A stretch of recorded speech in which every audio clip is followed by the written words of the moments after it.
அல்லேலூயா. ஆண்டவராகிய இயேசு கிறிஸ்துவின் நாமத்தில் வாழ்த்துக்கள். அருமையான தேவ பிள்ளைகளே, இந்த 2025 வருஷத்திலே நாம் வந்திருக்கிறோம். தேவன் நம்மோடு கூட இருக்கிறார். 24 வருஷம் வரைக்கும் நம்மை பாதுகாத்த தேவ தயவு, தேவ இரக்கம், தேவ கிருபை இந்த 25 வருஷத்தில் நம்மை நடத்தி வந்திருக்கிறது. என் வாழ்க்கையில கஷ்டமா, வேதனையோடு, நான் கண்ணீரோடு இருக்கிறேன் என்று சொல்லிக் கொண்டிருக்கிற தேவ பிள்ளையே, எதிர்காலமே இல்லை என்று கலங்கி கொண்டிருக்கிற வாலிபனே, எனக்கு என்ன பாதுகாப்பு என்று தவித்துக் கொண்டிருக்கிற சிறு பிள்ளையே, உன்னை பார்த்துதான் கர்த்தர் சொல்கிறார். யாத்ராகமம் 33:14 வேதம் நமக்கு தெளிவாக தேவன் நம்மோடு பேசுகிறார். வாசிப்போமா? யாத்ராகமம் 33:14. அதற்கு அவர், என் சமூகம் உனக்கு முன்பாக செல்லும், நான் உனக்கு இளைப்பாறுதல் தருவேன் என்றார். அதற்கு அவர், வேதனையோடு பேசுகிற உனக்கு, கண்ணீரோடு இருக்கிற உனக்கு, தவிப்போடு இருக்கிற உனக்கு கர்த்தர் சொல்லுகிறார், என் சமூகம் உனக்கு முன்பாக செல்லும். நீ கவலைப்படாத. 25 வருஷத்துல ஆண்டவர் சொல்ற, என் சமூகம், அவருடைய சமூகம் உனக்கு முன்பாக செல்லும். தோல்வியோடு இருக்கிறியா? நான் என்ன பண்ணுவது என்று யோசித்துக் கொண்டிருக்கிறியா? எந்த வழியில போறதுன்னு தெரியலன்னு சொல்லிட்டு கலங்கி கொண்டிருக்கிறியா? உன்னை பார்த்துதான் கர்த்தர் சொல்கிறார், என் சமூகம் உனக்கு முன்பாக செல்லும். யாருக்கு முன்பாக? தேவனுடைய சமூகம் செல்லும். எல்லாருக்கும் முன்னாடி போகாது. அநியாயக்காரனுக்கு முன்னாடி போகாது. அவன் காணிக்க கொடுக்கலாம், அவன் காணிக்க திருப்பி இந்த பூமியில கொடுத்துருவார் தேவன். ஏனென்றால் துன்மார்க்கனுடைய பலி கர்த்தருக்கு அருவருப்பானது என்று வேதத்தில் சொல்லப்பட்டிருக்கிறது. அநியாயக்காரன் முன்பாக தேவன் சமூகம் செல்லாது. அக்கிரமக்காரன் முன்பாக தேவ சமூகம் செல்லாது. துன்மார்க்கனுக்கு முன்பாக தேவ சமூகம் செல்லாது. கர்த்தர் யாருக்கு முன்பாக என் சமூகம் போகும் என்று சொல்கிறார்? ஏசாயா 66:2 வேதம் அங்கே தெளிவாக சொல்கிறது. பாருங்கள், வாசிப்போமா? என்னுடைய கரம் இவைகளையெல்லாம் சிருஷ்டித்ததினால் இவைகளெல்லாம் உண்டாயின என்று கர்த்தர் சொல்கிறார். ஆனாலும் சிறுமைப்பட்டு ஆவியில் நொறுங்குண்டு என் வசனத்துக்கு நடுங்குகிறவனையே நோக்கி பார்ப்பேன். அப்படி வசனத்துக்கு நடுங்குகிறவர்கள். இன்னைக்கு வசனத்துக்கு நடுங்குகிறோமா? வேத வசனம் வாசிக்கும் போதே நமக்கு ஒரு பயம் உண்டாகணும், நமக்கு ஒரு கலக்கம் உண்டாகணும். அருமையான தேவ பிள்ளைகளே, இன்றைக்கு நிறைய தடவைகளிலே நமக்கு அந்த பயம் இல்லை தேவனை தேடும் பொழுது. அதனால தான் ஆண்டவர் சொல்றார், யாருக்கு முன்பாக போவோம்? என் வசனத்துக்கு நடுங்கிறவனுக்கு முன்னாடி தான் நான் போவேன். பாருங்க தேவ பிள்ளைகளே, சங்கீதம் 2 வாசியுங்கள். சங்கீதம் 2:11 அங்கே தேவன் தெளிவாக சொல்கிறார், பயத்துடனே கர்த்தரை சேவியுங்கள், நடுக்கத்துடனே களி கூறுங்கள். பயத்துடனே. தெய்வ பயம். என்ன பயம்? தெய்வ பயம். இன்னைக்கு இல்லைங்களேங்க. அநேக பொய்கள், பேசுவதெல்லாம் பொய். பொய்க்கு பிதாவாகிய பிசாசின் பிள்ளைகளாய் இருக்கக்கூடாது. தெய்வ பயம். அவர் இருக்கிறார் எனக்கு முன்பாக. அந்த பயத்துடனே நாம் கர்த்தரை தொழுது கொள்ளணுமா? அதான் தேவ பிள்ளைகளை அங்க தெளிவாக சொல்கிறது, கர்த்தரை சேவியுங்கள். அவரை சேவிக்கணும்னா தெய்வ பயம் இருக்கணும். அதாங்க அந்த உணர்வு. ஐயோ, இது ஆண்டவருக்கு பிடிக்காத, இது கர்த்தருக்கு பிடிக்காத, நான் என்ன செய்வது?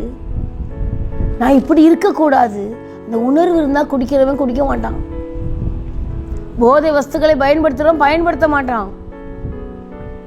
வேதம் வாசிக்கும் பொழுதே ஐயோ நான் ஜெபிக்கலையே, நான் இன்னைக்கு வேதம் வாசிக்கலையே, அந்த உணர்வு இருக்கும். அந்த உணர்வு தாங்க ரட்சிப்பு. அந்த உணர்வு தான் ரட்சிப்பு. ரட்சிக்கப்பட்டவனுக்கு முன்பாக தான் தேவ சமூகம் போகும். கிறிஸ்தவனா பிறந்து உன் பேரை இஷ்டத்துக்கு ஜான், பீட்டர் என்னன்னாலும் வச்சிருக்கலாம். எத்தனையோ கிறிஸ்தவ பேரை வச்சிருக்கலாம். உனக்கு முன்பாக தேவ சமூகம் போகாது.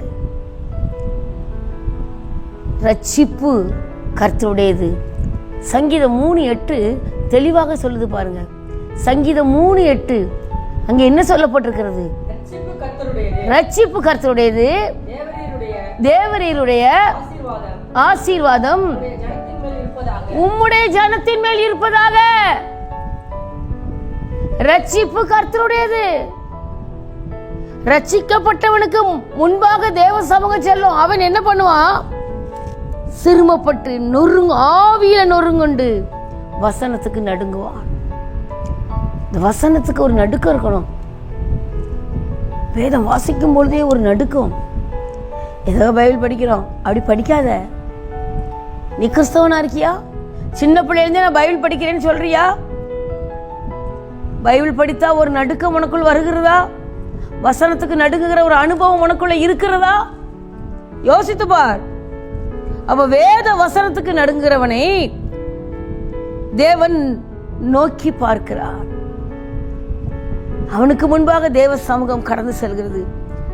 பாருங்க தேவ பிள்ளைகளே, ஏசாயா 66:5 அதிலே சொல்லப்பட்டிருக்குது பாருங்க. ஏசாயா 66:5 வேத வசனம் இருபுறம் கருக்குள்ளப்பட்டேன். அங்க நடுக்கம் உண்டாகணும். வாசிங்க. கர்த்தருடைய வசனத்துக்கு நடுங்குகிறவர்களே அவருடைய வார்த்தையை கேளுங்க. என் நாமத்தின் நிமித்தம் உங்களை பகைத்து உங்களை அப்புறப்படுத்துகிற உங்கள் சகோதரர் கர்த்தர் மகிமைப்படுவாராக என்கிறார்களே, அவர் உங்களுக்கு சந்தோஷம் உண்டாகும்படி காணப்படுவார். அவர்களோ வெட்கப்படுவார்கள். எவர்கள்? வசனத்துக்கு நடுங்காதவர்கள். அப்படி நாமத்தின் நிமித்தம் உங்களை பகைத்து உங்களை அப்புறப்படுத்துகிறேன் என்று சொல்கிறவர்கள். இன்றைக்கும் தேவ பிள்ளையே, அவர்கள் வெட்கப்படுவார்கள். வேத வசனத்துக்கு நடுங்குகிற நீ உனக்கு சந்தோஷம் உண்டாகும்படி செய்வார். ஏன்னா அவருடைய சமூகம் உனக்கு முன்பாக செல்லுது. அப்படி சமூகம் முன்னாடி போனாலே உனக்கு சந்தோஷம் உண்டாகும். வேதம் சொல்லுது, அவர் சமூகம் என் சந்தோஷமே, அது நிறைவான சந்தோஷமே, என் பாத்திரம் நிரம்பி நிரம்பி வழியுது, ஆனந்தம் பேரானந்தமே. அவளுக்கு சந்தோஷம் உண்டாக செய்வார். வேத வசனத்தை படிக்கும் பொழுது உண்மையுள்ளவன் பரிபூர்ண ஆசீர்வாதங்களை பெறுவான் என்று வேதத்தில் சொல்லப்பட்டிருக்கிறது. நீதிமொழிகள் 28:20 ஒருவர் வாசிப்போமா? நீதிமொழிகள் 28:20 அங்கே வேதம் தெளிவாக சொல்கிறது, உண்மையுள்ளவன் உண்மையுள்ள மனுஷன் பரிபூர்ண ஆசீர்வாதங்களை பெறுவான். ஐஸ்வர்யவான் ஆவதற்கு தீவிரிக்கிறவனோ ஆக்கினைக்கு தப்பான். அங்க போட்டிருக்கு, அவருடைய நாமத்தின் நிமித்தம் உன்னை பகைக்கிறவங்க வெட்கப்படுவாங்க. வேத வசனத்துக்கு நடுங்காதவர்கள், அவன் ஒரு கிறிஸ்தவனா இருக்கலாம், அந்த பயத்துடன் சேவிக்காதவர்கள், தங்கள் இஷ்டத்துக்கு வாழ்ந்து கொண்டிருக்கிறவர்கள், அவர்களுக்கு முன்பாக தேவ சமூகம் போகாது. அவர்கள் வெட்கப்படுவார்கள். உனக்கு சந்தோஷம் காண முடியாய் செய்வார். ஏனென்றால் சமூகம் சந்தோஷத்தை கொடுக்கும். அப்போ வசனத்துக்கு நம்ம நடுங்கணும். அப்போ தேவ பிள்ளைகளே, இன்றைய நாட்களிலே வசனத்துக்கு நடுங்காதவர்கள் நிறைய பேர் உண்டு. இந்த வசனத்துக்கு நடுங்காதவர்கள் அவர்களுக்கு என்ன உண்டாகுமா? சிறுமைகள் உண்டாகுமா? தேவ பிள்ளைகளே, ஏசாயா 66:2 அந்த முதல் லைன் சொல்வன், ஆனாலும் சிறுமைப்பட்டு. நல்லா கவனிச்சுக்கோங்க தேவ பிள்ளைகளே, சிறுமைப்படும் பொழுது அந்த தேவ சமூகத்துல தங்களை தாழ்த்தி, ஏன் எனக்கு இந்த சிறுமை வந்துச்சு, ஏன் எனக்கு இந்த வேதனை வந்திருக்கு, அவருடைய சமூகம் எனக்கு முன்னாடி போகலையா, அவருடைய சமூகம் உனக்கு முன்னாடி போனா, வாலிப பிள்ளையே அவருடைய சமூகம் உனக்கு முன்னாடி போனா கண்டிப்பா உன் வாழ்க்கையில ஒரு பெரிய சந்தோஷம் உண்டாகும். உனக்கு உதவி செய்கிற தேவன் இருக்கிறார். அவர் உன்னை கைவிடுகிற தேவன் அல்ல. அவருடைய சமூகத்துக்கு முன்பாக நீ உன்னை தாழ்த்து. வசனத்துக்கு நடுங்கணும்னா நீ ஆண்டவருடைய சமூகத்தில் தாழ்த்தணும். நான் பேசுறது சரியா, நான் நடந்துக்கிறது சரியா, உன் இஷ்டத்துக்கு உன் கோபத்துக்கு உன் வார்த்தையை விடாத.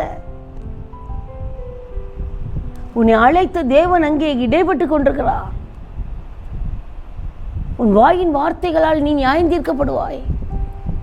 மனுஷன் பேசுற ஒவ்வொரு வார்த்தைக்கும் தேவனுக்கு கணக்கு கொடுக்கணும்.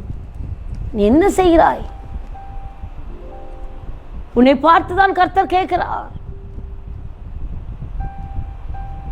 தேவ பிள்ளையே, அப்ப அவருடைய சமூகத்துல உன்னை தாழ்த்தி, ஆண்டவரே நான் தப்பு பண்ணியிருக்கேன், அதனால்தான் தேவ பிள்ளைகளே ஆண்டவர் தெளிவாக சொல்கிறார்,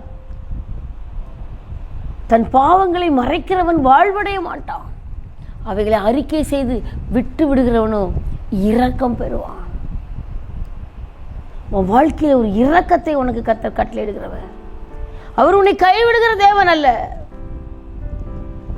அப்போ ஆவியில் முதல்ல வசனத்துக்கு நடுங்குகிறவனை நோக்கி பார்ப்பார். வசனத்துக்கு நடுங்குகிறவர்கள் தங்களை தாழ்த்தி அவர் சமூகத்தில் மன்னிப்பு கேட்பாங்க. எங்க நான் சிரமப்பட்டேன்,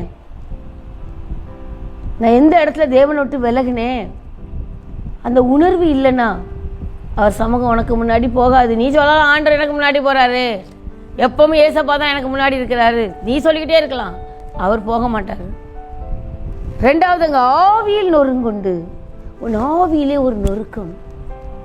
உண்மை உள்ளவன் என்று சொல்லப்பட்டிருக்கு. நான் உண்மையா இருக்கேனா? எதுலாம் நீ உண்மையா இருக்கா? இன்னைக்கு கணவன் மனைவிக்கு உண்மையா இல்லை, மனைவி கணவனுக்கு உண்மையா கிடையாது, பிள்ளைகள் பெற்றோருக்கு உண்மையா இல்லை, உங்களை உண்டாக்கின அந்த தேவனுக்கு நீங்க உண்மையா இல்லை. உங்களை நான் தான் சிருஷ்டித்தேங்கிறாரு. ஆனா அவர் வேதனைப்படும்படி நம்ம எவ்வளவு நடக்கிறோம்? ஒரு நிமிஷம் யோசித்து பார்ப்போமா? நம்ம வாழ்க்கையில எப்படி இருக்கிறோம்? தேவ பிள்ளையே, ஆண்டவரே உண்மையா இருக்கணும் ஐயா. நம்ம தேடுவதில் உண்மை. வேதம் சொல்றபடி நான் தேடுறேனா? ஞாயிற்றுக்கிழமை நான் ஆராதிக்க தவறாம வர்றேனா?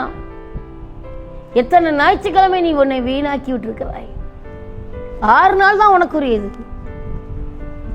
7ஆவது நாள் கர்த்தருடையது. 52 வாரம் இருக்குன்னா 52 வாரமும் வா, தேவ சமூகத்துல வந்து நில்லு. அது நீ நினைச்சாதான் முடியும். ஆவியில ஒரு நொறுக்கம் வேணும். ஆவியில் நொறுங்குண்டு இருக்கிறவர்களுக்கு முன்பாக தேவ சமூகம் கடந்து போகும். அப்போ தேவ பிள்ளைகளே, அந்த ஆவியில் நொறுங்குண்டவர்கள் எப்படி இருப்பாங்களா? வாசிங்க நீதிமொழிகள் 28:14. நீதிமொழிகள் 28:14. அங்கே வேதம் தெளிவாக சொல்கிறது பாருங்கள். ஆவியில் நொறுங்குண்டவர்கள் இப்படி இருப்பார்கள். எப்பொழுதும் பயந்திருக்கிறவன் பாக்கியவான், தன் இருதயத்தை கடினப்படுத்துகிறவனோ தீங்கில் விழுவான். 3 காரியம் பார்த்தோம். வசனத்துக்கு நடுங்குகிறது என்பது, நல்லா கவனிச்சுக்கோங்க தேவ பிள்ளைகளே, உங்க வாழ்க்கையில உன் ஆத்துமா வசனத்துக்கு நடுங்கணும். அது ஆத்துமா அறிவில்லாமல் இருப்பது நல்லதல்ல. வேதம் சொல்லுது. நீதிமொழிகள் 16:2 வேதம் தெளிவா சொல்லுது. ஆத்துமா அறிவில்லாம இருக்குமா? இன்னைக்கு அறிவில்லாம எத்தனை பேர் இருக்கோம்? உன் வாழ்க்கையில ஒண்ணு தெளிவா தெரிஞ்சுக்கோ தேவ பிள்ளையே. நீதிமொழிகள் 16:2 வாசிக்கலாமா?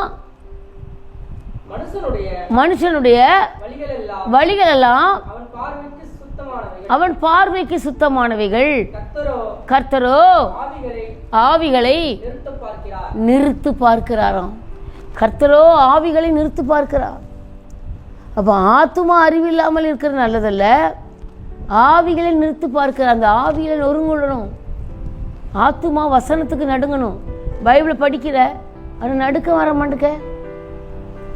நான் நிறைய வாலிப பிள்ளைகிட்ட சொல்கிறதான், சின்ன வயசு சண்டே கிளாஸ்க்கெலாம் போகிறீங்க, சண்டே கிளாஸில் போய் நல்லா கற்றுக்குறீங்க.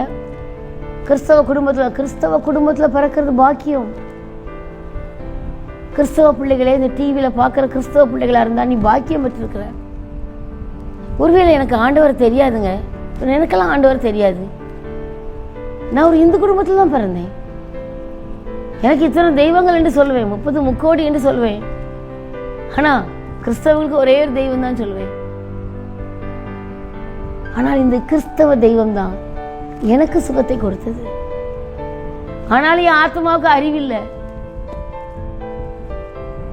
என் சொந்தக்காரங்களும் மற்றவங்களும் வந்து கேட்கும்போது, ஏசு உனக்கு என்ன செஞ்சாரு, ஏசு சாமி என்னைக்காவது நீ கேட்டிருக்கியா? இல்லை. அப்போ ஏசாமி உனக்கு ஒன்றும் செய்யலை. தேவ பிள்ளையே, அப்போ நம்ம தெய்வம் தான் நமக்கு உதவி செஞ்சிச்சு. நானும் அதை நம்பினேன். தேவ பிள்ளைகளே, நான் நம்பினேன். ஆனால் தேவ பிள்ளையே, அவர் இயேசுதான் எனக்கு சுகம் கொடுத்தார் என்பதை என் அப்பாவுக்கு சுகவீனமாக இருக்கும் பொழுது, இயேசுதான் உலகத்தில் தெய்வமா, எனக்கு சுகம் கொடுத்தது அவர் தானா, என் ஆத்துமா இவ்வளோ நாளும் அறிவில்லாமல் இருந்திருக்கே. அதான் வேதம் சொல்லுது. நீதிமொழிகள் 19:2 வாசிங்க. நீதிமொழிகள் 19:2. அங்கே வேதம் தெளிவாக சொல்லுது பாருங்க. ஆத்துமா அறிவில்லாமல் இருப்பது நல்லதல்ல. கால் துரிதமானவன் தப்பி நடக்கிறான். நீ கிறிஸ்தவனோ இந்துவோ முஸ்லிமோ யாரானாலும் இரு, உனக்குள்ள ஒரு ஆத்துமா இருக்கு. மனுஷனுக்குள்ள ஆவி, ஆத்துமா, சரீரம் 3 இணைந்துதான் ஒரு மனிதன். கருவிலே, தாயின் கருவிலே உருவாகும் பொழுது அந்த கரு முட்டை துடிக்குது பாருங்க, அங்கதான் உயிர் உருவாகுது, அதான் ஆவி. அந்த இருதயம் உருவாகுது பாருங்க, அதான் ஆத்துமா. சரீரம், அதுக்கு பிறகு சரீரம் உருவாகும். 10 மாதம் ஒரு குழந்தை தாயின் வயிற்றில் இருக்குதுன்னா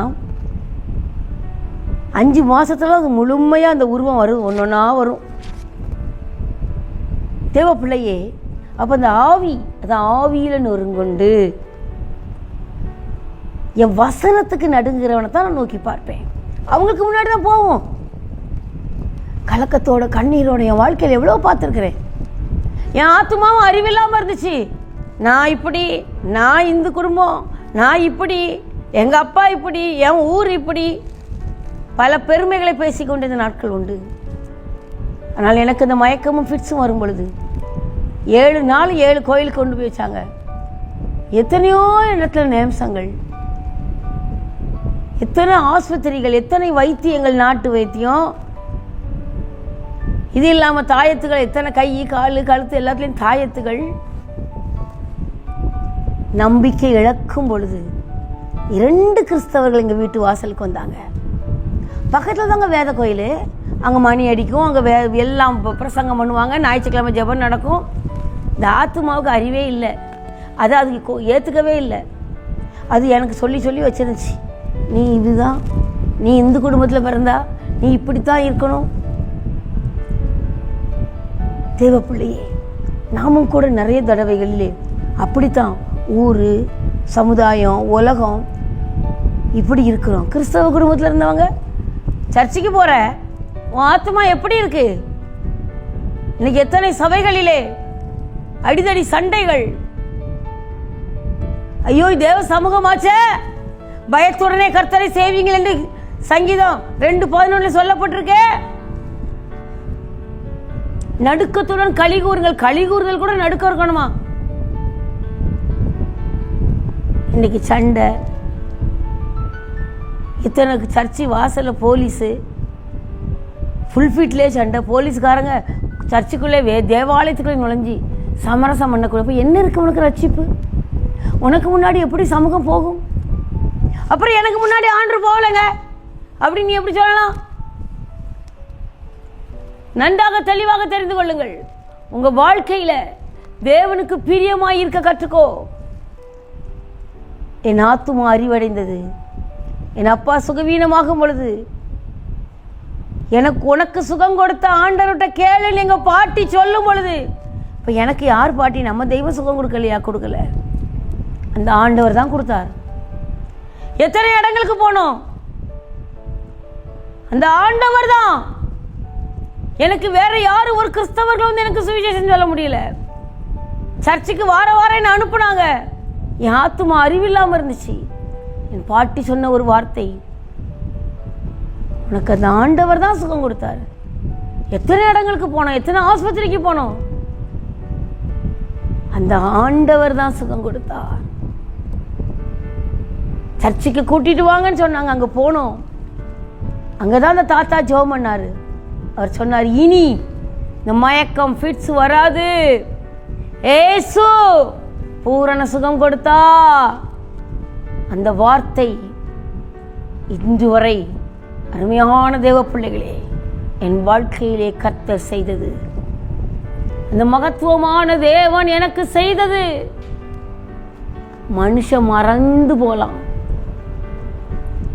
81ஆம் வருஷம் மே மாதம் அந்த முதலாவது ஞாயிற்றுக்கிழமை, அந்த வெள்ளி சனி ஞாயிறு அங்கே உபவாச ஜெபம் நடந்தது. தூத்துக்குடி மாவட்டத்தில் இருக்கிற சிறுவைகுண்டம் என்ற பகுதியிலே அங்கே இருக்கிற பாஸ்டர், நான் தாத்தான்னு தான் கூப்பிடுவேன், அவர் பேர் கேஜே ஆபிரகாம்னு அப்புறம் தான் தெரியும். அந்த தாத்தா ஜெபம் பண்ணி சொன்னார், இனி வராது, ஏசு பூரண சுகம் கொடுத்து விட்டார், ஏசு பூரண சுகம் கொடுத்து விட்டார். அருமையான தேவ பிள்ளையே, உன் வாழ்க்கையில கூட என் ஆத்துமா அப்பா அறிவடையில 81ஆம் வருஷம் சுகம் கிடைச்சிட்டு, ஒரு வருஷம் என்ன ஞாயிற்றுக்கிழமை தூரம் எங்க பாட்டி அனுப்பி வச்சாங்க சர்ச்சைக்கு. ஆனாலும் ஆத்மாவுக்கு அறிவில்லை.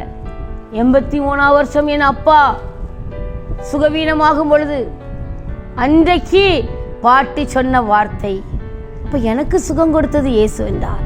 அது எப்படி நான் அறிந்து கொள்வது? என் அப்பாவுக்கு நல்ல ஆபரேஷன் ஆகணும்னு சொல்லி எங்க பாட்டி ஜெபிக்க சொன்னாங்க. இந்த வேத கோயிலுக்கு போமா, எங்க ஊர் வேத கோயிலுக்கு போக மாட்டேன். ஆனா பாட்டி சொன்ன வார்த்தை, இந்த உலகத்துல ஒரே ஒரு தெய்வம் தானா? அது இயேசு சாமி தானா? ஆண்டவராகிய நீர் தானா? எங்க அப்பாவுக்கு ஆபரேஷன் இல்லாமல் சுகமானா. இயேசுதான் எனக்கு சுகம் கொடுத்தா, என் உயிர் இருக்கும் வரை சொல்லுவேன். தேவ பிள்ளையே, நம்ம வாழ்க்கையில கூட நோய்களோ வேதனைகளோ சிறுமைகளோ உண்டாகலாம். சிறுமைப்பட்டு ஆத்துமா சிறுமைப்பட்டு நிற்கும் பொழுது தேவ சமூகத்தில் அது கேட்கணும். அதனாலதான் தேவ பிள்ளைகளே, வசனத்துக்கு நடுங்கணும். இந்த வேதம் உனக்கு நடுக்கத்தை கொண்டு வரணும். கிறிஸ்தவ பிள்ளையே, பைபிள் படிக்கிறியா? வசனத்துக்கு நடுங்குறியா? இன்னைக்கு எத்தனை கிறிஸ்தவ பிள்ளைங்க கொலை கேஸ்ல மாட்டுக்கிறாங்க. எத்தனை கிறிஸ்தவ பிள்ளைகள் இந்த நாட்களிலே தேவ வல்லமையின் தேவ கிருபையின் நம்மை தாங்கும். அது அழைத்தது உண்மையானது. அவ வசனத்துக்கு நடுங்கணும் உன் ஆத்துமா. நீதிமொழிகள் 16:2 சொல்லப்பட்டிருக்கு, உன் ஆவியானது, தேவ பிள்ளைகளை நாம் வாசித்தோம், உன் ஆவி மனுஷனுடைய வழியெல்லாம் கர்த்தருக்கு முன்பாக இருக்குதான். அங்கே சொல்லப்பட்டிருக்கு பாருங்க, ஆவிகளை அவர் நிறுத்து பார்க்கிறாராம். அப்போ நம்முடைய ஆவியை, இந்த அமுதாவுடைய ஆவியை அவர் நிறுத்து பார்க்கிறார். அது என்ன செய்து? அந்த ஆவி நொறுங்குண்டு இருக்கா? அந்த ஆவியில ஒரு நொறுக்கம் இருக்கா? இன்னைக்கு திமிரும் ஆண்டவர் ஆசீர்வதித்த பிறகு மனிதனை திமிர் அடைக்கு ஆட்கொள்ளுது. நல்லா ஜெபிக்கிறான்னா அவன் திமிரா பேசுறான். ஜெபிக்கிற உனக்கு ஆவியில ஒரு நொறுங்குண்ட தன்மை வரணும். இல்லைன்னா உன் கூட ஆண்டவர் இல்லை. ஆண்டவர் சொல்றாரு, நீ சொல்லாத. கர்த்தர் பேசாததே பேசினார் என்று சொல்லக்கூடாது. அந்த பயம் இருக்கணும். இந்த பயம் இல்லைன்னு தான் அந்த நாவு தெளிவா பேசுது. என்ன வேணாலும் பேசலான்னு பேசுது. அதனாலதான் நீதிமொழிகள் 28:14 3 வசனம் நான் திரும்ப திரும்ப சொல்றேன். தேவ பிள்ளைகளே, யாருக்கு முன்பாக தேவ சமூகம் போகும்? நீதிமொழிகள் 19:2 ஆத்துமா அறிவில்லாமல் இருப்பதனால ஆத்துமா அறிவோடு இருக்கிற ஆத்துமா. நீதிமொழிகள் 16:2 அதை வாசிப்போம் மறுபடியும். நீதிமொழிகள் 16:2 மனுஷனுடைய வழிகள் எல்லாம் அவன் பார்வைக்கு சுத்தம் தான். உன் பார்வைக்கு நீ சுத்தமானதா இருக்கலாம். அடுத்த என்ன வாசிப்போம்? கர்த்தரோ ஆவிகளை நிறுத்து பார்க்க. நான் பேசுறது கரெக்ட், நீ பேசிக்கிட்டே போகலாம். உன் ஆவியிலே ஒரு நொறுங்குண்டு இருக்கு, அது ஆவியில நொறுங்குண்டு. சிறுமைப்பட்ட ஆத்துமாவை கர்த்தர் நோக்கி பார்த்து அவருக்கு முன்பாக சிறுமைப்படுது. வசனம் படிச்சவன் நடுங்குறான், அவனுக்கு முன்னாடி போவேன். ஆவியில நொறுங்குண்டு, ஐயோ என்ன மன்னிங்க ஐயா, உன்னுடைய சமூகத்தில் நிக்க கூட நான் தகுதியற்று நிக்கிறேனே. இன்னைக்கு ஏன் வேசித்தனம், ஏன் விபச்சாரம், கண்களின் இச்சை, மாம்சத்தின் இச்சை, ஜீவனத்தின் பெருமை, இந்த பாவங்கள் நம்ம மனுஷ ரத்தத்துல படர்ந்து நிக்குது. நம்ம எப்படி இருக்கணும்? நீதிமொழி 28:14 வேகமாக வாசிப்போம். நீதிமொழிகள் 28:14 அங்கே வேதம் தெளிவாக சொல்லுகிறது, எப்பொழுதும் பயந்திருக்கிறவன் பாக்கியவான். எப்பொழுதும் உனக்குள்ள ஒரு பயம். உன் வாய் என்ன பேசுது, உன் கண் என்ன பார்க்குது, உன் கால் எங்க போகுது, உன் கை என்ன செய்யுது, உன் அவயவங்கள், உன் சரீரத்தில் எப்பொழுதும் ஒரு பயம், தெய்வ பயம் இருக்க வேண்டும். அடுத்தது பாருங்க, தன் இருதயத்தை கடினப்படுத்துகிறவனோ தீங்கில விழுந்துருவான். அப்ப சரீரம் எப்பொழுதும் ஒரு பயத்தோடு இருக்கணும். தேவன் வேண்டான்னு சொல்றத நீ பார்க்க கூடாது. தேவனுக்கு பிரியம் இல்லாதது நீ பார்க்க கூடாது. தேவனுக்கு பிரியம் இல்லாத நீ செய்யக்கூடாது. இதுக்கு கர்த்தருக்கு பிரியமா? அடுத்தவங்களை பத்தி பேசுறத கேட்டுட்டே இருக்கிறது, அப்புறம் அதை அவங்கள பத்தி தப்பு தப்பா யோசிக்கிறது, தீங்கில விழுந்துருவ. தேவ பிள்ளையே, கர்த்தருடைய சமூகத்துல அப்போ இவர்களுக்கு முன்பாக தேவ சமூகம் முன்பாக செல்லும்.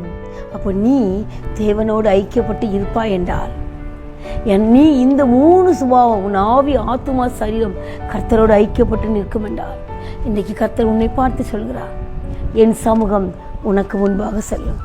நாம் நம்மை தாழ்த்துவோமா தேவ பிள்ளையே? அப்படி கரமும் கிருபையும் நமக்கு பெரிய காரியம் செய்கிறது. அதிலே நம்மை ஒப்பு கொடுக்கும் பொழுது கர்த்தர் நமக்கு உதவி செய்ய வல்லவராய் இருக்கிறார். நாம் இந்த வேளையிலே நம்மை ஒப்பு கொடுத்து அவருடைய கரத்திலே, ஆண்டவரே என் இருதயத்திலே, ஆண்டவரே நான் கடினப்படுத்தாதபடி உமக்கு முன்பாக இருக்க எனக்கு உதவி செய்யுங்க. கேட்போமா தேவ பிள்ளைகளே? அவர் நம்முடைய தேவன். அவருடைய கரத்தில் நம்மளை தாழ்த்தி நமக்கு போதிக்கிற அந்த தேவனுடைய கரத்திலே நம்மளை ஒப்பு கொடுப்போமா? நான் உனக்கு போதித்து நடக்கும் பாதையை நாள்தோறும் காட்டுவே, பயப்படாதே. நான் உனக்கு போதித்து காட்டும் வழியை நாள்தோறும் காட்டுவே, பயப்படாதே.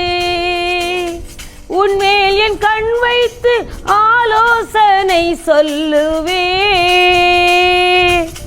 உன்மேல் என் கண் வைத்து ஆலோசனை சொல்லுவே. அறிவுரை நான் கூறுவே, உனக்கு அறிவுரை நான் கூறுவே. நான் உனக்கு போதித்து நடக்கும் பாதையை நாள்தோறும் காட்டுவே, பயப்படாதே. ஆம் தேவ பிள்ளையே, பயப்படாத. நாள்தோறும் நம் ஆவி, ஆத்துமா, சரீரத்துக்கு நாம் நடக்கும் பாதையை காட்டுவார். நம்ம மேல கண் வைத்து ஆலோசனை சொல்லுவார். அதற்கு நீ உன்னை விட்டு கொடுக்கும் பொழுது ஆண்டவர் சொல்கிறார், அப்படிப்பட்டவர்களுக்கு, யாருக்கு? ஆவி, ஆத்துமா, சரீரம் தேவ சமூகத்தில் விட்டு கொடுத்து, ஆவியிலே ஒரு நொறுங்குண்ட தன்மை, ஆத்துமா வசனத்துக்கு நடுங்கணும், சரீரத்தில் உன் அவயம் ஒவ்வொரு நாளும் எப்பொழுதும் பயந்திருக்கணும். அவர்களுக்கு முன்பாக தேவ சமூகம் போகும் என்று கர்த்தர் சொல்கிறார். என் பிள்ளையே, உனக்கு முன்பாக நான் செல்வேன், உன்னோடு நான் நடத்துவேன். உன் மீது என் கண் வைத்து உனக்கு ஆலோசனை சொல்லுவேன். உன் பாதை இருளா இருக்கா? வழியே தெரியலையா? கலங்கி நிற்கிறியா? கர்த்தர் சொல்லுகிறார், நான் உனக்கு போதித்து உன் பாதையை காட்டுவேன். என் சமூகம் உனக்கு முன்பாக செல்லும். அப்ப நீ அக்கிரமத்திலிருந்து வெளியே வா. அநியாயம் பண்ணுகிற ஒரு செயல்பாட்டிலிருந்து வெளியே வா. உன் ஆவியில ஒரு நொறுக்குண்டு தன்மை வேணும். உன் ஆத்துமா வசனத்துக்கு நடுங்கட்டும். உன் சரீரத்தில் எப்பொழுதும் பயம். கண்களின் இச்சை, மாம்சத்தின் இச்சை, ஜீவனத்தின் பெருமை. உன் சரீரம் இச்சித்ததை நீ கொடுக்காத. போதை வஸ்துக்கு அடிமையானவன் இந்த போதைக்கு அடிமையாகி அதில் தான் அடிமையாகி பேசுகிறான். அதில் தான் அடிமை. போ, எந்தாலும் போனா என்ன, செத்தா என்ன? சில பிள்ளைங்க சொல்லுவாங்க, பரவாயில்ல நரகத்துக்கு போனாலும் பரவாயில்ல, ஆனால் எனக்கு இதை விட்டு வெளியே வர மாட்டேன். இந்த உலகத்தின் சிற்றின்பங்கள் அதிலே நீ விழுந்து கிடப்பாய் என்றால், அநியாயத்துக்கு துணை போவாய் என்றால், அவர் சமூகம் உனக்கு முன்பாக செல்லாது. எப்பொழுதும் பயந்துரு. ஆத்துமா அறிவோடு வேத வசனத்தை நடுக்கத்தோடு படிக்கட்டும். ஆவி செபிக்கும் போதே நொறுங்குண்டு செபிக்கட்டும். கர்த்தர் சொல்றார், என் சமூகம் உனக்கு முன்பாக செல்லும். உன் வியாதியின் கூறுகளை நான் ஒழிப்பேன். வல்லமையின் கிருபையும் நம்மை தாங்கும். அந்த மகிமையின் கரம் நம்மை பொறுப்பெடுக்கும். அப்படியே சமூகத்தில் ஒப்பு கொடுப்போமா. கர்த்தருடைய கரம் நமக்கு உதவி செய்யும். ஏசேக்கு சித்தனா இன்றோடு முடிந்தது மகளே. ஏசேக்கு சித்தனா இன்றோடு முடிந்தது மகனே. ரெகோபா தொடங்கி விட்டது உனக்கு. ரெகோபா தொடங்கி விட்டது. நான் உனக்கு போதித்து நடக்கும் பாதையை நாள்தோறும் காட்டுவேன். பயப்படாதே. உன்மேல் என் கண் வைத்து ஆலோசனை சொல்லுவேன். உன்மேல் என் கண் வைத்து ஆலோசனை சொல்லுவேன். அறிவுரை நான் கூறுவேன். உனக்கு அறிவுரை நான் கூறுவேன். எல்லா வியாதிகளின் கூறுகளும் ஒளியட்டும். கேன்சர் கிருமிகள் நிர்மூலமாகட்டும். இருதய வியாதிகள் அகன்று போகட்டும். கிட்னி வியாதிகள் மறைந்து போகட்டும். பூர்ண சுகத்தை கட்டளையிடுவீராக. அசுத்தாவின் கட்டுகள் இருக்கிறவங்களை விடுதலை பண்ணுங்க. பாவத்தோடு குட்டி போதைக்கு அடிமையா இருக்கிறவர்களை விட்டுவீங்க. பாவ கட்டுகள் விட்டுவீங்க. இயேசுவின் நாமத்தில் கட்டளையிடுகிறேன். உணர்வடை. தேவ சமூகத்தில் பயத்தோடு நில்லு. உனக்கு முன்பாக தேவ சமூகம் செல்லும். அங்கே உனக்கு ஒரு இளைப்பாறுதலை தருவார். உன் வீட்டுக்குள்ள இருக்கிற பிரச்சனைக்கு ஒரு முடிவு உண்டு. கர்த்தர் உனக்கு உதவி செய்வார். உன்னுடைய கரத்திலே தாழ்த்துகிறோம். தேவரீர் பெரிய காரியங்கள் செய்வீராக. இயேசுவின் நாமத்தில் உம்முடைய ஆசீர்வாதத்தோடு உடைய பிள்ளைகளுக்கு கிருபைகளை கட்டளையிடுவீராக. நல்ல பிதாவே, ஆமென். அல்லேலூயா. அருமையான தேவ பிள்ளைகளே, நாம் கடந்த வாரத்தில் தியானித்தோம். இந்த 25ஆம் வருஷம் என் சமூகம் உனக்கு முன்பாக செல்லும். நான் உனக்கு இளைப்பாறுதல் தருவேன். தேவன் தெளிவாக சொல்லி பேசிக் கொண்டிருக்கிறார். யாருக்கு என்று பார்த்தோம்?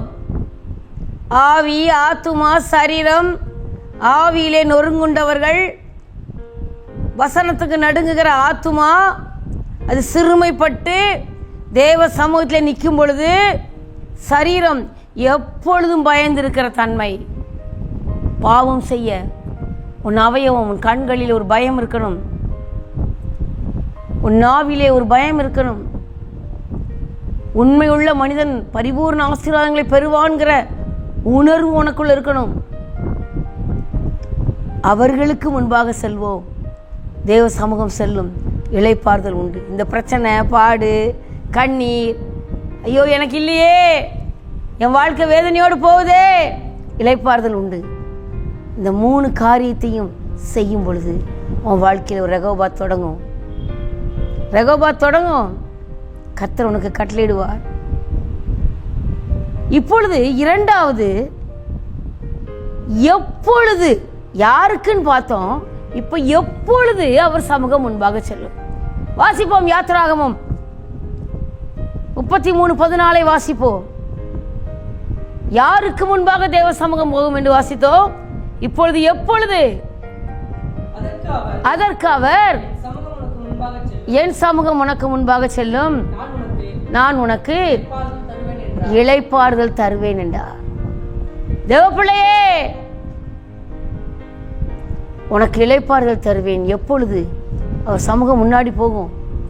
வாசிப்போம் யாத்திராகமம் 33:12 வாசியுங்கள். யாத்திராகமம் 33:12.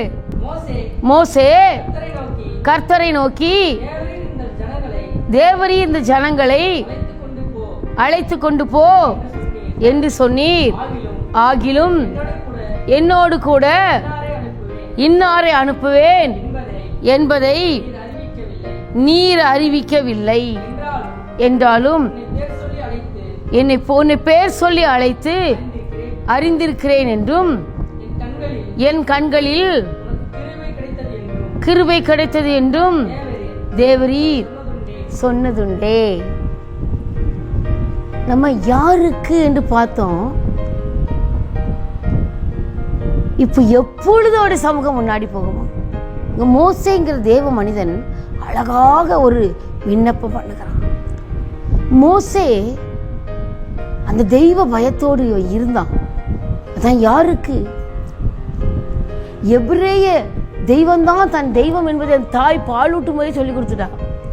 எகிப்து அரண்மனையில் அவன் வளர்ந்தாலும், எகிப்தின் அரண்மனையில் அவன் இருந்தாலும், அருமையான தெய்வ பிள்ளையே, உன் வாழ்க்கையில ஒண்ணு நீ தெளிவா தெரிஞ்சுக்கோ. அந்த மோசேக்குள்ள தெய்வ பயம் வந்துச்சு. நான் எபிரேயன், அந்த எகிப்தியன்கிற அரண்மனையில் இருந்தாலும், எகிப்தியருடைய முறைமையின்படி அவன் வளர்க்கப்பட்டாலும், அந்த தாய், மோசையின் தாய் பால் ஊட்டும் போதே நீ எபிரேயன், எபிரேய தெய்வம்தான் உன் தெய்வம். அந்த ஆவியிலே அவனுக்குள்ளே ஒரு நொறுங்குண்ட தன்மை, அந்த ஆத்துமா அந்த வேத வசனத்துக்கு நடுங்குகிற தன்மை இருந்தது. அவன் சரீரம் அந்த எபிரேய தேவனுக்கு அவன் தன் வாழ்க்கையை ஒப்பு கொடுத்தான். அந்த எகிப்தின் அரண்மனை வாழ்க்கையை அவன் வெறுத்தான். அந்த மோசே கண்ணீரோடு ஒரு விண்ணப்பம் பண்ணுகிறான். அப்பொழுதுதான் ஆண்டவர் பேசுறார். அதற்கு அவர் அங்க பாருங்க, இந்த ஜனங்களை அழைத்து கொண்டு போய் என்று சொன்னார். ஆகிலும் என்னோடு கூட இன்னாரை அனுப்புவேன் என்று நீர் அறிவிக்கவில்லை. நீ போன்னு சொல்லிட்டீங்க ஐயா. எவ்வளவு அழகா வார்த்தைக்கு கீழ்ப்படிஞ்சு தெய்வ பயத்தோடு வர்றான் பாருங்க. வாலிபனே, இந்த படிப்பை எடுன்னு சொன்னா எடுக்க மாட்டேங்கிற, இதை எடுத்து படினா எனக்கு இது பிடிக்காது, எனக்கு இது வராது. சில வாலிப பிள்ளைகள் சொல்லுவாங்க. உன் இஷ்டத்துக்கு ஒரு மேற்படிப்பை தெரிந்து கொள்ளாத. இன்னைக்கு நிறைய பிள்ளைகள் +2 ரிசல்ட் வந்துட்டு நீ என்ன படிக்கணும்? மோசே அழகாக விண்ணப்பம் பண்ணுறான் பாருங்க. அந்த முதல் லைன் அழகாக வாசிங்க. 12ல் மோசே கர்த்தரை நோக்கி, தேவரீர் இந்த ஜனங்களை அழைத்து கொண்டு போ சொன்னீர். குடும்பத்தில் கஷ்டப்படுறியா கணவனே? இந்த மனைவியை என்னோட சேர்த்து கல்யாணம் பண்ணி வச்சிங்க ஐயா. இந்த மனைவியை என்னோடு இணைத்து வைத்து இவளோட வாழு என்று சொன்னீங்களே, இன்னைக்கு என்னால் வாழ முடியலையே. டைவர்ஸ்க்கு போகாத. இன்னைக்கு டைவர்ஸ் எல்லா மதத்திலையும் இருக்கு. அது கிறிஸ்தவன் டைவர்ஸ் பண்ணுவது பெரிய தப்பு. உன் இஷ்டம் இல்லை, உனக்கு ஒரு ஏற்ற துணையை உண்டாக்குவேன்னு சொல்லி கொடுத்துருக்கிறாரு. அந்த ஏற்ற துணையை கையை பிடிச்சி நடத்தி கொண்டு போறதுக்கு ஆண்டோட ஜெபம் பண்ணு. அவருடைய சமூகம் உன் குடும்ப வாழ்க்கையில முன்னாடி போனா உனக்கு டைவர்ஸ் தேவையில்லை. அவர் போவார். உன் கணவனோ மனைவியோ உனக்கு ஏற்ற துணையா உண்டாக்குவார். அவர் சமூகம் முன்னாடி போலங்க. அதனால தான் இன்னைக்கு குடும்பங்கள்ல டைவர்ஸ். எனக்கு நீ வேண்டாம், எனக்கு நீ ஏற்ற துணை இல்லை, நீனே சொல்லிக்கிற. மற்றவங்க பேச்சை கேட்காத, ஃப்ரெண்ட்ஸ் பேச்சை கேட்காத. மோசே தெளிவாக பேசுகிறான் ஆண்டுகிட்ட. யாரை என் கூட அனுப்புவேன்னு சொல்லலப்பா, ஆனால் போன்னு சொன்னீங்க, நான் கீழ்ப்படிஞ்சு வர்றேன். அவன் அழகான ஒரு விண்ணப்பம் வைக்கிறான் பாருங்க, வாசிங்க. என்றாலும் உன்னை பேர் சொல்லி அழைத்து அறிந்திருக்கிறேன். இந்த லைனை படிக்கலாமா? என்றாலும் உன்னை பேர் சொல்லி அழைத்து அறிந்திருக்கிறேன். என்னை பேர் சொல்லி அழைத்து அறிந்திருக்கிறேன். விண்ணப்பம் பண்ணுகிற பொழுது, செபிக்கும் பொழுது அவர் சமூகம் நமக்கு முன்னாடி போகும். நான் நிறைய காரியங்களை இந்த விண்ணப்பம் தான் வைப்பேன். ஆம் தேவ பிள்ளைகளே, நீர் என்னை அழைத்து அறிந்திருக்கிறீர். அழகாக அங்கே உன்னை பேர் சொல்லி அழைத்து அறிந்திருக்கிறேன். எரேமியா 1:5 எல்லா இடத்துலயும் எப்பொழுதும் சொல்லுவேன். ஏன்? தாயின் வயிற்றில் உருவாக்கும் முன்னே. அதை வாசிப்போமா? எரேமியா 1:5. நான் உன்னை தாயின் வயிற்றில் உருவாக்கும் முன்னே உன்னை அறிந்தேன்.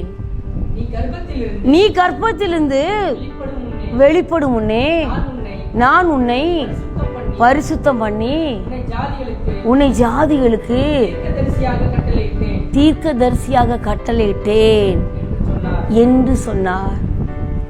இந்த வசனம் தாங்க தேவ பிள்ளைகளே, இந்த வேத வசனம் பைபிள் இருக்குன்னு எனக்கு தெரியாது, ஆனா அது என் வாழ்க்கையில் நிறைவேறி இருக்கு. என்னை அறிந்த தேவனில் 4 தடவை வருது உன்னை உன்னை உன்னை. மோசே சொல்றான், என்னை பேர் சொல்லி அழைத்து. மோசேக்கு அவன் தாய் பெயர் வைக்கல, பார்வோன் குமார்த்தி தான் பெயர் வச்சா. ஜலத்திலிருந்து அவன் எடுத்தேன்னு சொல்லி மோசே. தேவ பிள்ளையே, ஆனா தேவன் பெயர் சொல்லி அழைக்கிறார். அது மோசே அழகா சொல்றான், நீர் என்னை பேர் சொல்லி அழைத்து அறிந்திருக்கிறீர் என்றும். உன்னை அழைச்சார்ல, ஒரு பரிசுத்த வாழ்க்கைக்கு நீ அழைத்திருக்கிறார்.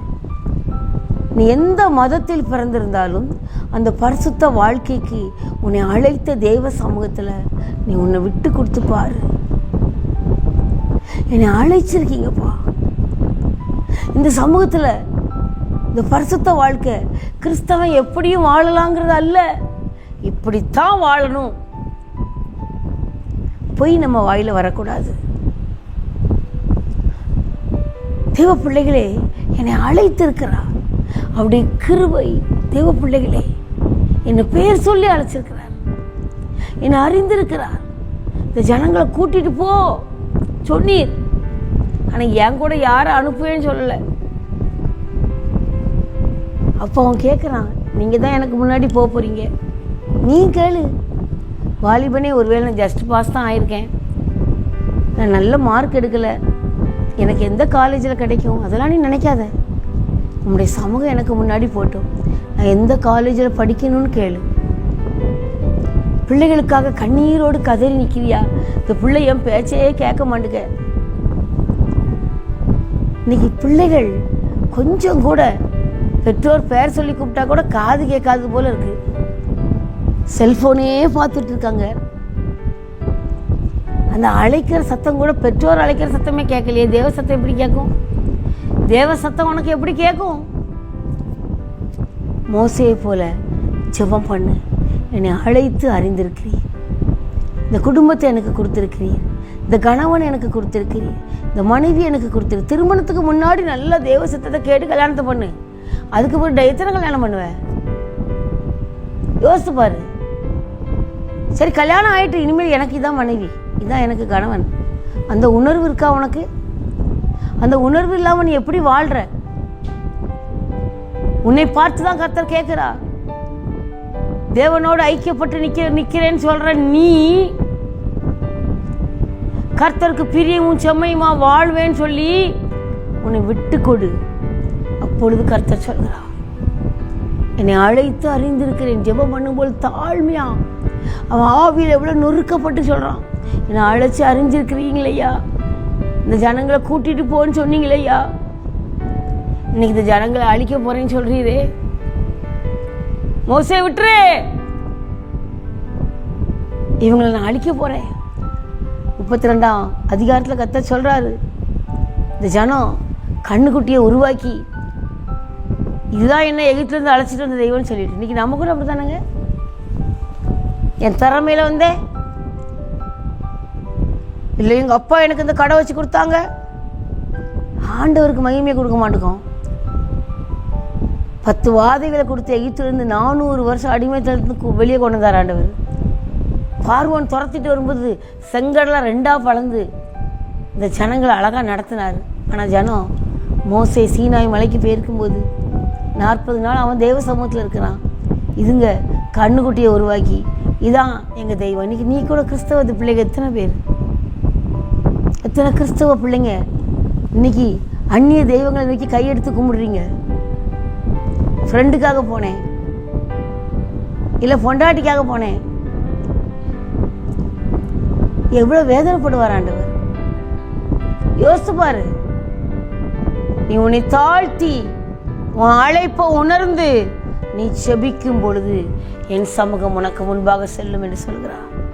அடுத்தபடியாக தேவ பிள்ளைகளே, அங்கே வேதத்திலே தெளிவாக 13ஆம் வசனம் வாசிங்கள். யாத்திராகமம் 33:12. அங்கே வேதம் தெளிவாக சொல்லுகிறது பாருங்கள். யாத்திராகமம் 33:13 வாசிங்க. 12 வாசிட்டோம், 13 வாசிப்போம். உம்முடைய கண்களில் இப்பொழுது எனக்கு கிருபை கிடைத்ததானால் நான் உம்மை அறிவதற்கும் உம்முடைய கண்களில் கிடைப்பதற்கும். நல்லா கவனிங்க தேவ பிள்ளைகளே, உம்முடைய கண்களில் எனக்கு கிருபை கிடைப்பதற்கும். இந்த கிருபையை பற்றி தான் மோசே யாத்திராகமம் 33:12 கடைசியில் என்ன வாசிங்க? என் கண்களில் உனக்கு கிருபை கிடைத்தது என்றும் சொன்னதுண்டே. முதல்ல சொல்றான், நீ என்னை அழைத்து அறிந்திருக்கிறீர், என்னை என் கூட யாரும் அனுப்புவேன்னு சொல்லலை, எனக்கு கூட்டிட்டு போன்னு சொன்னீர், நான் வந்துட்டேன். இப்பொழுது உன்னுடைய கண்களில் எனக்கு கிருபை கிடைத்தது என்றும் சொன்னதுண்டே. நீ கேள, உன்னுடைய கண்கள் எனக்கு கிருபை கிடைச்சிச்சுல்ல ஐயா? நீங்க தானே சொன்னீங்க எனக்கு கிருபை கிடைச்சிச்சுன்னு. நீ கிருபை இழந்து நிற்கிறேன் ஐயா. இந்த பிள்ளைய கண்ட்ரோல் பண்ண முடியல, ஐயோ இந்த பாவத்திலிருந்து வெளியே வர முடியல, என் பரிசுத்தமா வாழ முடியல. கண்களில் எனக்கு கிருபை கிடைத்தது என்றும் சொன்னதுண்டே. தேவன் சொன்ன வார்த்தைகளை, வாக்கு தத்தத்தை எத்தனை பேர் சொல்றோம்? நீங்க இந்த வாக்கு கொடுத்துருக்கீங்களா? எனக்கு எப்போ போராட்டம் வந்தாலும் அந்த ஊழியத்துக்கு வருவதற்கு முன்பு என் காதில் ஒரு சத்தம் கேட்டது, ஆண்டவரே நான் ஒரு வாலிப பிள்ளை, நான் உம்மை நம்பி வர வேண்டும் என்றால் எனக்கு ஒரு ஊழியக்காரன் தலையில கை வச்சு சொல்ல வேண்டாம், எனக்கு எந்த ப்ராபஸியும் வேண்டாம், நீங்க என் கூட பேசுங்க. இந்த காதுகள் சத்தம் கேட்டது, பயப்படாத, உன் வலது கரத்தை பிடிச்சி துணை நிற்கிறேன். அடிக்கடி சொல்வேன், ஆண்டவரே என்னை அறிந்தேன்னு சொன்னீங்களே ஐயா, உங்களுடைய கண்கள் எனக்கு கிருபை கிடைச்சி உன் வலது கரத்தை பிடிச்சி எனக்கு துணை நிற்கிறேன்னு சொன்னீங்களே, எனக்கு துணை நில்லுங்க. சொன்னதுண்டே ஃபுல்ஃபிட்டுக்கு எதிர்த்தாப்புல அந்த வசனம் தான் போட்டிருக்கோம். உன் வலது கரத்தை பிடித்து உனக்கு துணை நிற்கிறேன். எந்த பிரச்சனை, எந்த பாடு, எந்த கண்ணீர் இருந்தாலும் அந்த வசனம் முன்பாக இருக்கும். அது என் இருதயத்தில் எழுதி வைத்திருக்கிறேன். சொன்னதுண்டே ஐயா. இன்னைக்கு இந்த மனுஷங்க எனக்கு விரோதமா இவ்வளவு பேசுறாங்க, இந்த கூட்டம் எனக்கு விரோதமா எழும்பி வருது. இந்த ஏசாயா 66 அங்கே சொல்லப்பட்டது போல அந்த 5 அவர்களுக்கு சந்தோஷத்தை உண்டாக்குவேன், அவர்களுக்கு வெக்கத்தை உண்டு பண்ணுவேன். ஏன்னா நீ என் சொல்லுக்கு கீழ்ப்படிஞ்சு வந்திருக்க, என் வசனத்துக்கு நடந்துக்கிற. முதல்ல நம்பி வந்தேன் ஆண்டவரே. இன்னைக்கு இந்த கூட்டம் எதிர்த்துக்குதே. கிறிஸ்தவர்களோடு புறஜாதிகளோடும் போராட்டம் உண்டு. அப்படி நாமத்தின் நிமித்தம் என்ன பகைக்கிறாங்க. பொறாமையினால எனக்கு விரோதமா எழும்புறாங்க. ஆனா நீர் என் கூட இருக்கிறீர். நீர் சொன்னதுண்டே. நான் செபித்திருக்கிறேன் தேவ பிள்ளைகளே. இந்த செபங்கள் தான் என்னை கர்த்தரோடு ஐக்கியப்பட்டு நிறுத்துகிறது. தேவ சமூகத்துல நாம் அப்படி சொல்றோமா? அவருடைய வாக்கு தத்தங்களை வச்சு கேளு. எனக்கு கொடுத்த வாக்கு தத்தம் சொன்னேன். உனக்கு கொடுத்த வாக்கு தத்தம் என்ன?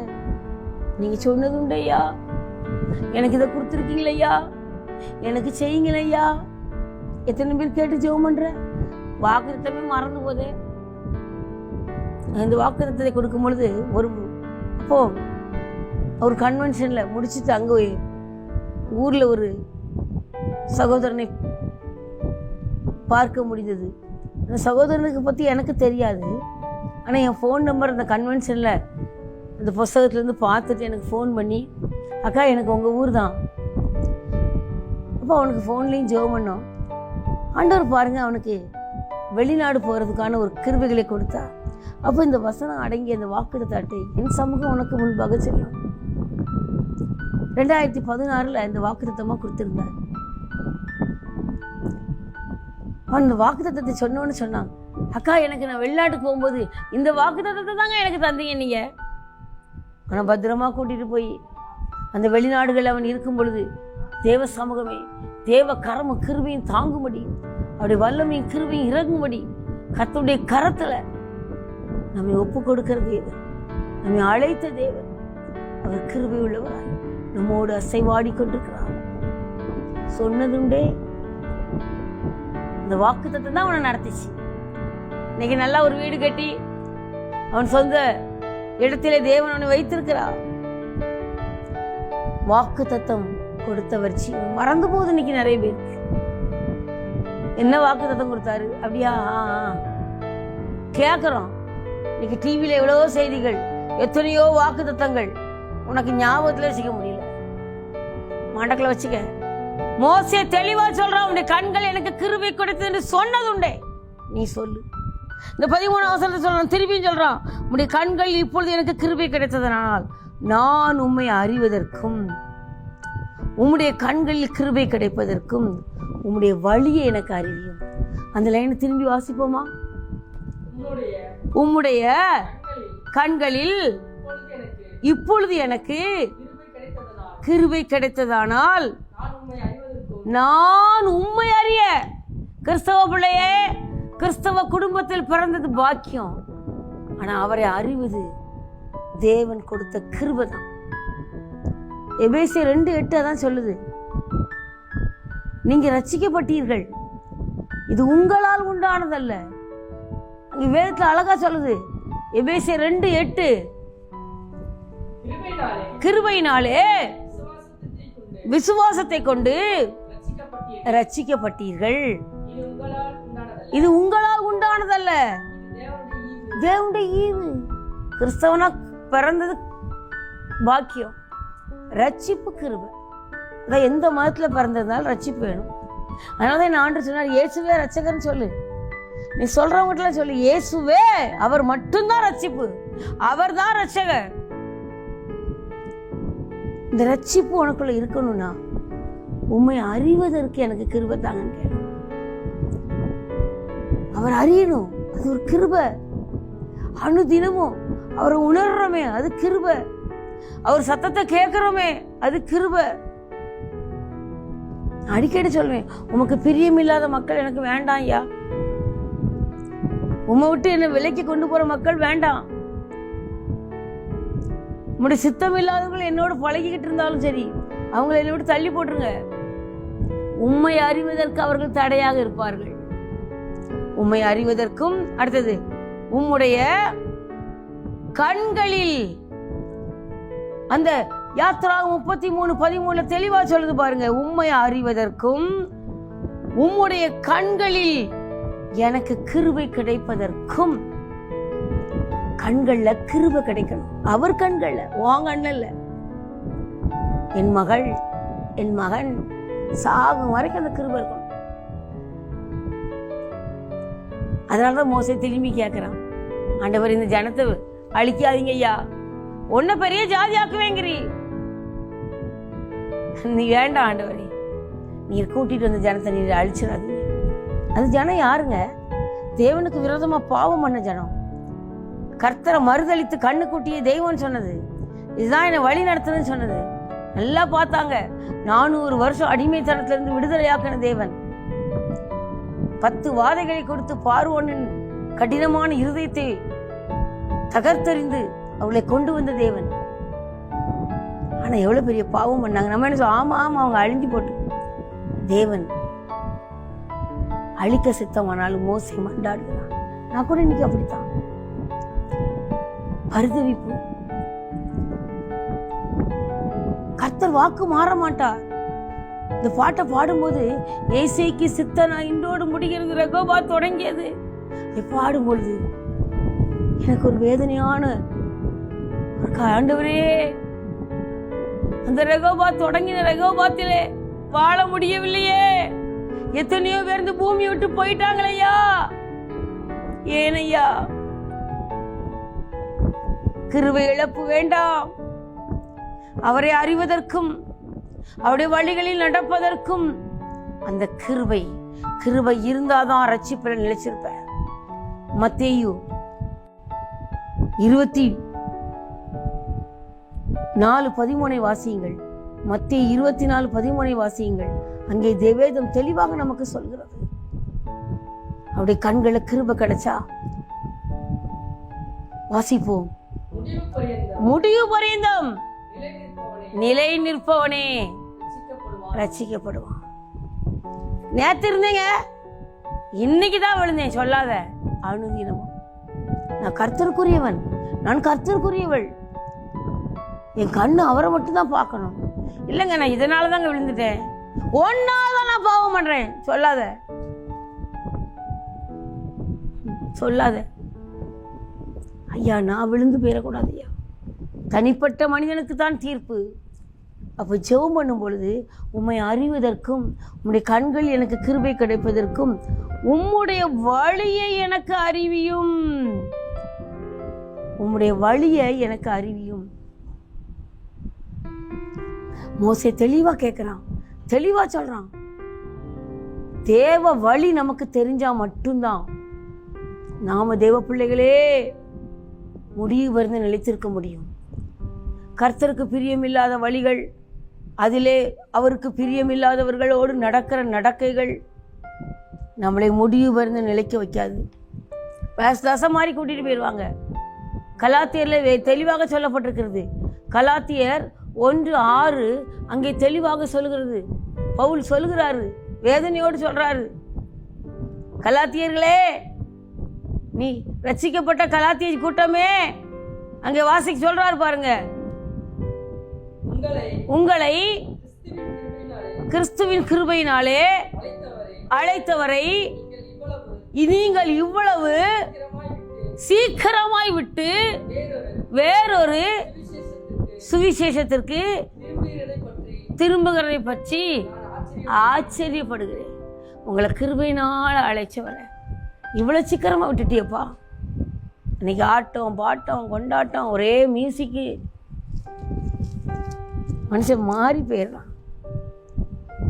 ஆரம்பத்துல எவ்வளவு அருமையாக அவங்க தேவனோடு இருக்காங்க. அதுக்கு பிறகு வழி விலகி அந்த கிருபை விட்டு விலகி வேறொரு இன்னைக்கு அப்படிதான்.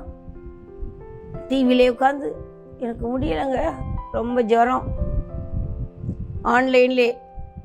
ஆன்லைன்ல நிறைய சர்ச் ஆன்லைன்ல கொடுக்குது. இதை பார்க்கறது, இது பிடிக்கலையா அதை பார்க்கறது, அது பிடிக்கலையா, இது என்னங்க, இது சினிமாவா? கர்த்தர் என்னோடு பேசுகிறார், அவருடைய வழி எனக்கு அறிவியும் என்று நீ கேட்கும் பொழுது இன்றைக்கு தேவன் என்னோடு என்ன பேசுகிறார்? உனக்கு கொடுக்கப்பட்ட ஆலயத்துக்கு போ, கம்ப ஊனினாலும் போ. தேவ பிள்ளைகளே, ஒரு பெரிய ஊழியக்காரர், அவர் சாகுற அன்னைக்கு அவருக்கு மரணம்னு அவருக்கு தெரியுமா? மனைவிட்ட சொன்னாராம், என்னை கொண்டு போய் அந்த சர்ச் மண்டபத்துல கொண்டு வச்சிரு, பரவாயில்ல நீ வச்சுட்டு நீ உள்ள போ ஆலயத்துக்கு. இந்த வாசல்ல இந்த மண்டபத்தில் இருக்கிறேன். ஆராதனை முடியும் போது வந்து பார்த்தா அவர் மறித்து விட்டார்.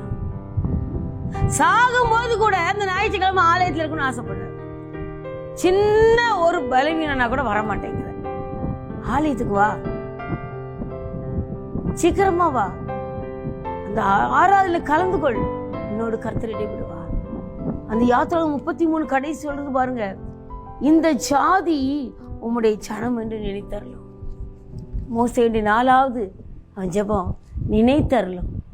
உம்முடைய வழியை எனக்கு அறிவியும், உம்மை அறியறதுக்கு நாங்கள் உம்முடைய பிள்ளைகள், இந்த ஜாதி உம்முடைய ஜனம் என்று நினைத்தரலும். எங்களை உம்முடைய ஜனம் நினைங்கய்யா, நினைங்கய்யா. நினைக்கோமா, நினைக்கோமா தேவ பிள்ளையே? அப்பொழுது இப்படி ஜெபம் பண்ணு. மோசையை போல ஜெபம் பண்ண போறியா? அப்பொழுது ஆண்டு சொல்றேன், சமூகம் உனக்கு முன்பாக செல்லும். அப்போ உனக்கு நோய் சுகமாகும், உன் பிள்ளைக்கு கல்யாணம் ஆகும், பிள்ளை இல்லாத உனக்கு பிள்ளை கிடைக்கும், வேலை இல்லாத உனக்கு ஒரு நல்ல வேலை கிடைக்கும், உன் கடன் பிரச்சனையை தீர்த்து போடுவார்.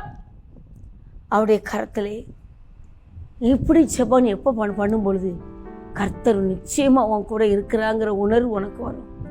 அப்பொழுது அவர் சமூகம் உனக்கு முன்பாக செல்லும்.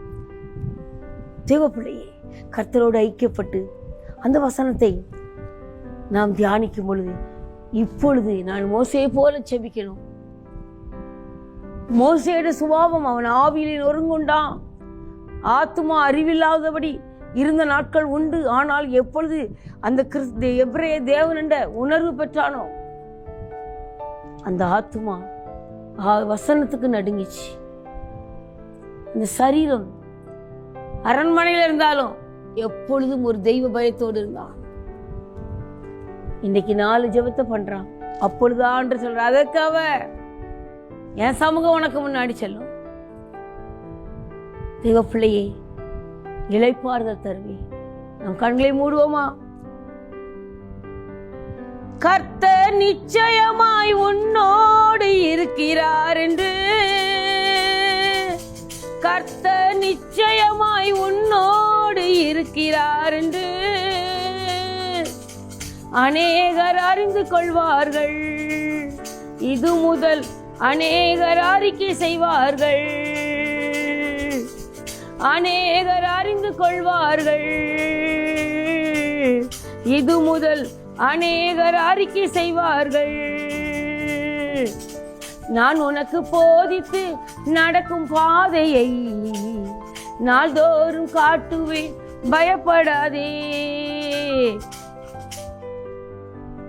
இந்த வேளையிலே ஆண்டவரே, வியாதியின் கூறுகள்